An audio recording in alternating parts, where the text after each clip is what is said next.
ушу кары жашы дебей, ушул ар бирибиз, мен өзүм дагы, үй бүлөмү дагы бардыгына тең ушу үндөйт элем да, ушу бардыгыбыз тең шаарыбыздын тазалыгы үчүн кам көрсөк деп ойлойм да.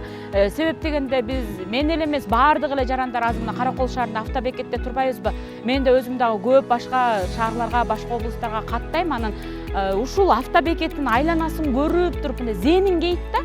Эмнеге дегенде бул ушу Каракол шаарынын жүзү да туура шаарда бардыгы өнүгүүлөр болуп атат. Ошону менен катар тазалык менен биз бардык туристтерди чакырабыз, туристтер келсин деп атабыз. Ошол эле учурда тазалык менен бардык башка мамлекеттен келген биздин эс алуучуларды тарта алабыз да.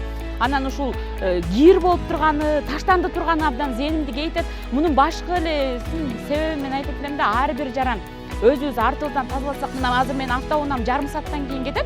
Ошого чейин ушу зээним кейип, жанымда турган мына ушул баштыкка чогултканга аракет кылдым. Муну менен мен ойлойм, бир аз таштанды чогултсам дагы бир ушу өзүмдүн шаарыма бир аз болсо да салым кошом го деп ойлойм да.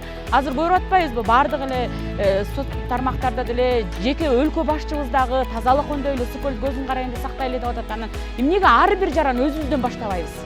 Өзүбүздөн баштасак, бардык тазалыкты колго алсак, мындай жаркыраган шаарда жашасак, өзүбүздүн балдарга, кийинки муунга деле өткөрүп бергенге жүзүбүз жарык болот го деп ойлойм да. Анан мен чакырып өтөм бардык биздин жарандарды, тааныштарымды ушундай бир 5 мүнөттүк убакытта кеткен жок азырчы. Ушундай тазалап, салымыбызды коштук, бизди көрүп, азыр мени көрүп, башка менин тааныштарым болбосо дагы, башка жарандар дагы мындай тазалыкка өздөрүнүн кичине болсо да сезими ойгонуп, тазалап кетеби деген ой менен ушул ишти жасап атам.